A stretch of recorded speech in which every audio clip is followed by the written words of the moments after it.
Assalamualaikum warahmatullahi wabarakatuh. Nama saya Marsa, mahasiswa UIN Araneri Banda Aceh. Pada video kali ini adalah video pembelajaran P5 PPRA yang dilaksanakan di Madrasah Aliyah At-Ta'lim Kecamatan Sebangki. Dan temanya adalah gaya hidup berkelanjutan. Jadi sini saya melanjutkan untuk mengadakan proyek P5 PPRA untuk kelas kedua. Ini Pak, bisa lihat saya mobil.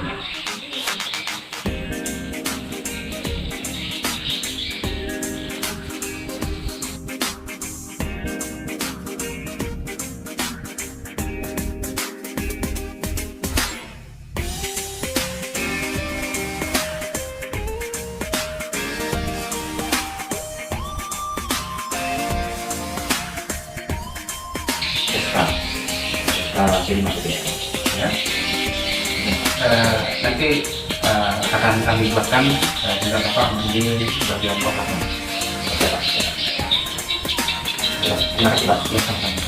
Assalamualaikum warahmatullahi wabarakatuh. Waalaikumsalam warahmatullahi wabarakatuh. Untuk mempersingkat waktu, kita mulai belajar kita hari ini dengan membaca doa.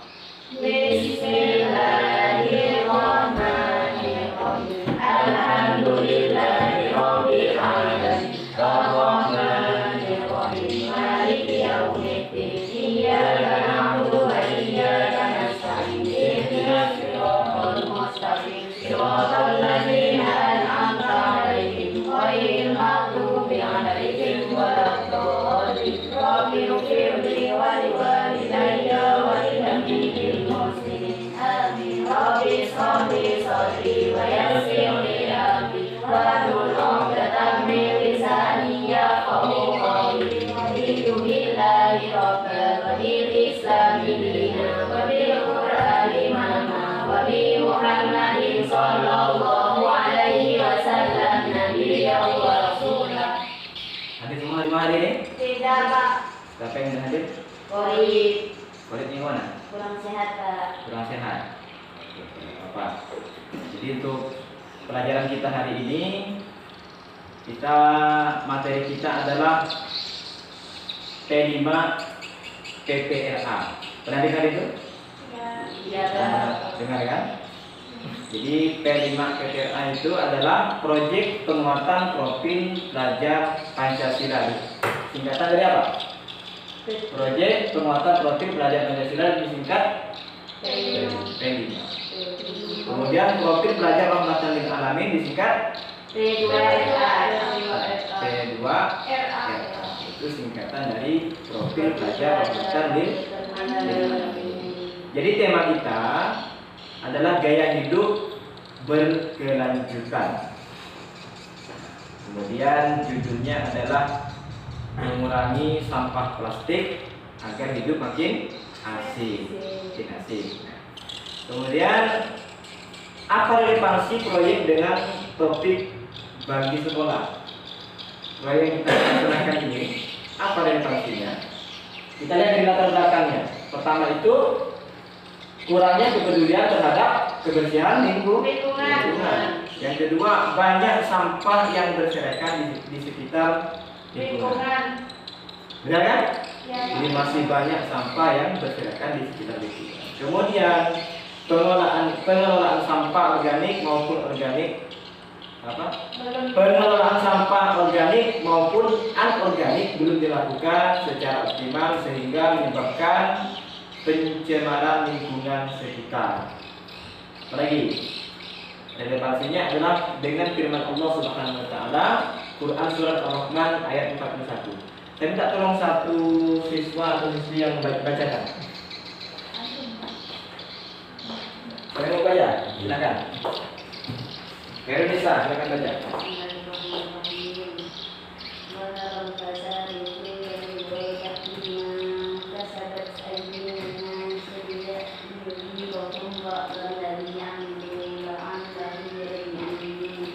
Telah tampak kerusakan di darat dan di laut disebabkan perbuatan tangan manusia, Melalui hal itu Allah membuat mereka merasakan sebagian dari akibat perbuatan mereka agar mereka kembali ke jalan yang benar.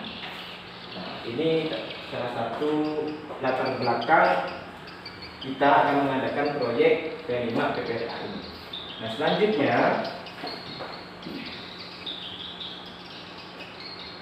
tujuan pembelajaran kita atau tujuan alur dan target pencapaian proyek yang akan kita laksanakan berdasar pada dimensi dan elemen profil pelajar Pancasila dan juga profil pelajar rahmatan lil alamin dengan tema gaya hidup berkelanjutan. Topiknya adalah mengurangi sampah plastik agar hidup menjadi asik. Diharapkan dapat membuat para peserta didik atau kalian sebagai peserta didik lebih sadar dengan penyebab sampah yang menumpuk dan cara mengurangi penyebabnya, serta mendayagunakannya menjadi barang yang bernilai ekonomis. Salah satunya apa kira-kira? Sampah yang bisa diolah, plastik ya. Kira-kira diolah menjadi apa? Bunga. Jadi bunga. Selain bunga apa lagi? Daun. Nah, banyak ya. Ya. Nah, nanti Bapak akan berikan lembar kerja. Nah, di situ ada tata caranya kalian nanti membuat bunga atau membuat pot bunga itu ada ya. Nah, selanjutnya sekarang materinya adalah pengenalan terhadap sampah. Pengenalan terhadap sampah. Jadi sampah adalah sisa buangan dari suatu produk atau barang yang sudah tidak digunakan lagi, tetapi masih dapat didaur ulang menjadi barang yang bernilai. Jadi sampah itu ada dua. Ada sampah organik dan sampah anorganik. Ada sampah organik dan sampah anorganik. Sampah organik itu apa?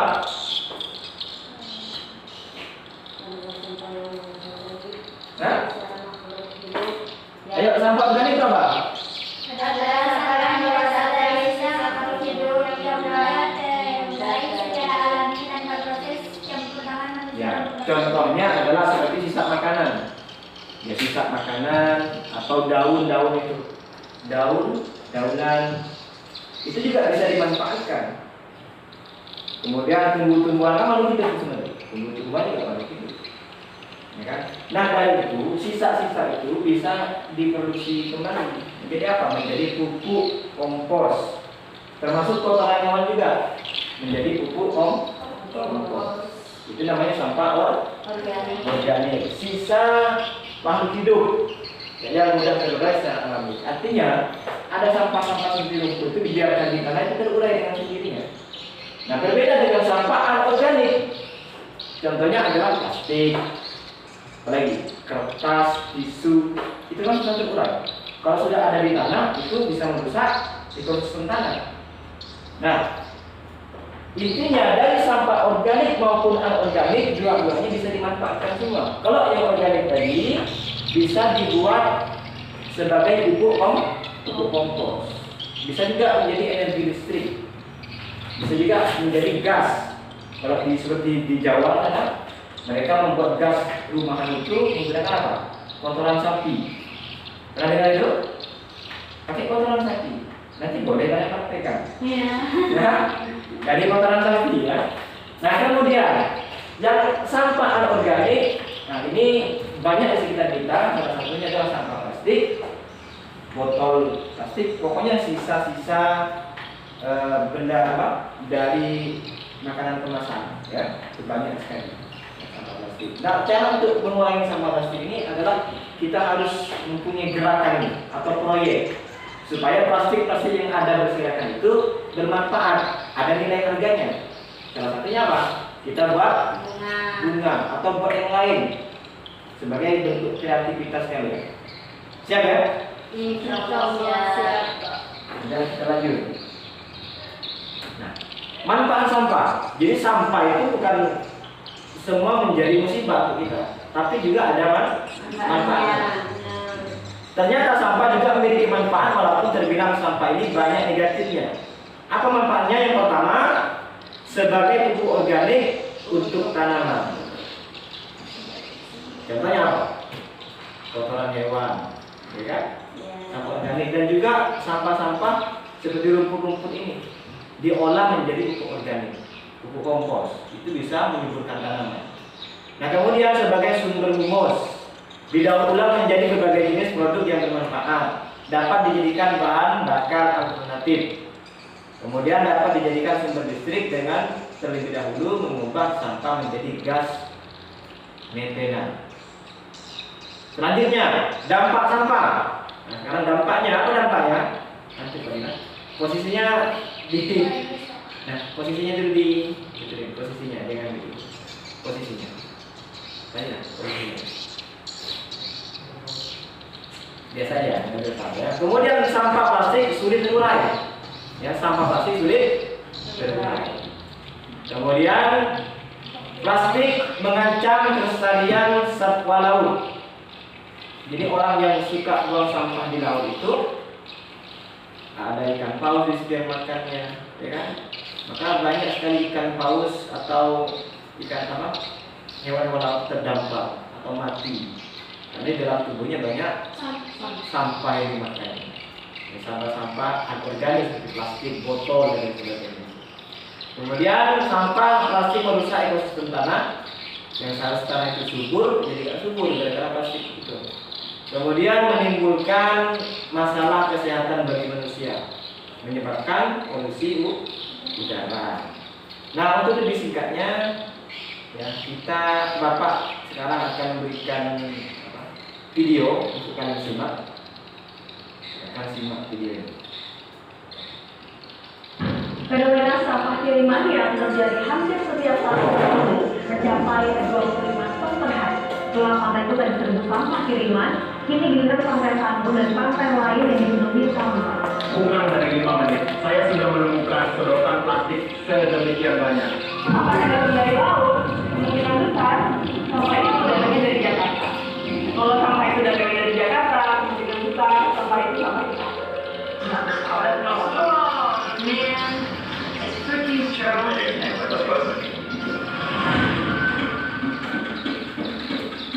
Demikian saat ini, adalah sebagai negara kedua terbesar dunia untuk sampah plastik ke lautan.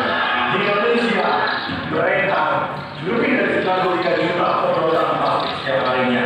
Sering banget ketemu pasien yang tahun 80-an. Nah itu mungkin Indomie yang kita makan waktu kita masih SD nyampe ke sini gitu. Jangan buang sampah ke Indonesia.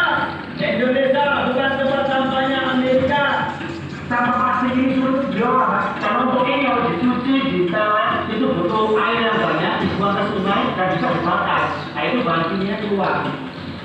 Masyarakat ini tidak tahu bahwa pembakaran plastik itu akan menghasilkan racun dan bersifat pemicu kanker. Kalau informasi daripada ini menunjukkan kontaminasi ya. Berarti yang ini ada di kantor pencernaan juga ya. Produksi makanan itu bukan dari dalam destinasi, tapi dari laut. Nah kita nanti tahun 2050 lebih banyak plastik, kita mau makan plastik. Kemarin kan sudah mengeluarkan regulasi PSS tolak konservasi dan tolak pasar Tiongkok. Nah kita ingin merayakan ini dan membangun ekonomi nasional. Terus pemerintah pusat gimana nih harapannya? Aku pengen tahu itu aja sebenarnya.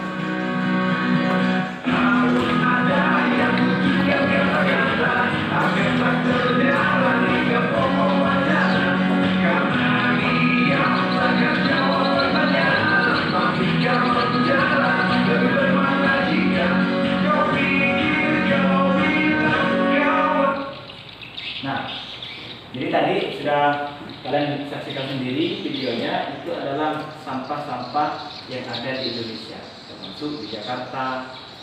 Nah, juga di Pontianak, di tempat kita juga banyak sampah-sampah seperti itu. Jadi untuk berbersih, Bapak akan bagikan LKPD. Nanti kalian baca tugas-tugas kalian itu apa terkait dengan sampah ini. Jadi fokusnya adalah mengolah sampah plastik dulu. Jadi nanti di semester kedua baru kita mengolah sampah organik, yaitu membuat pupuk kompos. Ya, untuk di semester awal ini kita membuat kerajinan tangan dari sampah-sampah plastik. Jadi untuk lebih singkatnya, Bapak bagikan LKPD.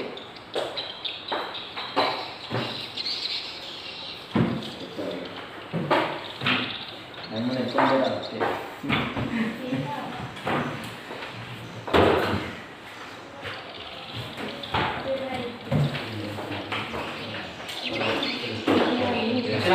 dulu sebentar. Buka dulu sebentar. Nah itu di halaman 3 itu tugas kalian adalah, jadi besok tugas kalian adalah mencari sampah di sekitar sekolah ya, atau di sekitar lingkungan kita. Sampah-sampah plastik dikumpulkan. Kemudian tugas selanjutnya itu bisa dibaca, di situ ada juga video tutorialnya. Jadi membuat bunga atau kerajinan tangan lain seperti pot bunga yang bisa bernilai ekonomis ya. Kita membaca doa penutup. Bismillahirrahmanirrahim. Wazidna ilman nafi'ah warzuqna fahma. Wassalamualaikum warahmatullahi wabarakatuh. Waalaikumsalam warahmatullahi wabarakatuh.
Assalamualaikum warahmatullahi wabarakatuh. Waalaikumsalam warahmatullahi wabarakatuh. Jadi kegiatan kalian hari ini buat apa? Buat bunga, Pak. Buat bunga. Ini dari apa nih buatnya nih? Plastik, Pak. Plastik. Lagi gunting. Siap. Iya, Pak.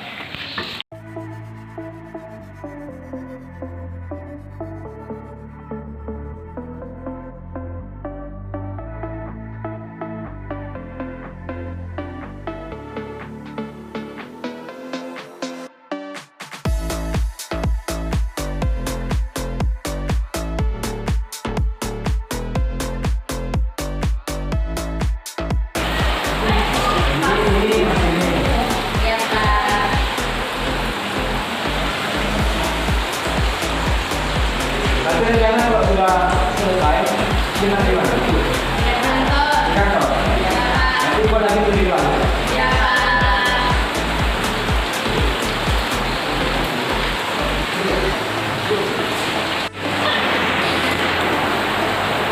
Nah itu kok dibakar? Itu apa? Karena biar mudah untuk menjadi bunga asli. Oh seperti aslinya gitu ya? Ya, Pak. Itu hasilnya. Ini buat keladi hias. Ini karyanya Ahmad, As'ad, dan Qorib.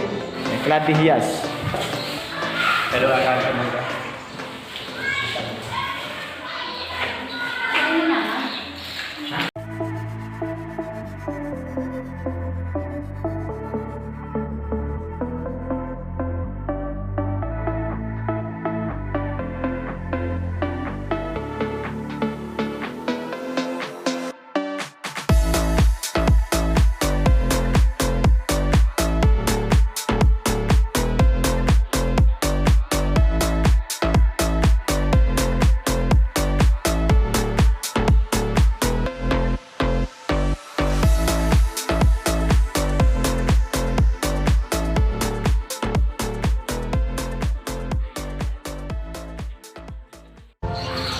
Alhamdulillah ini hasil karya siswa kelas 11. Jadi insya Allah untuk selanjutnya, nah itu masih banyak kresek-kresek yang berserakan itu. Itu insya Allah akan dibuat kembali nanti di minggu depan. Tapi untuk sementara hasilnya yang ini dulu. Ya, alhamdulillah lumayan bagus. Dan ini bisa dimanfaatkan nih, dipajang di rumah, di kantor, di kelas, itu bisa. Dan ini bisa bernilai ekonomis. Jadi untuk siswa selanjutnya, untuk minggu depan silakan kalian buat kerajinan selain bunga. Boleh dari plastik sedotan es. Saya Ya Pak. ini alhamdulillah lumayan cukup bagus. Bukan cukup bagus, sangat bagus sekali.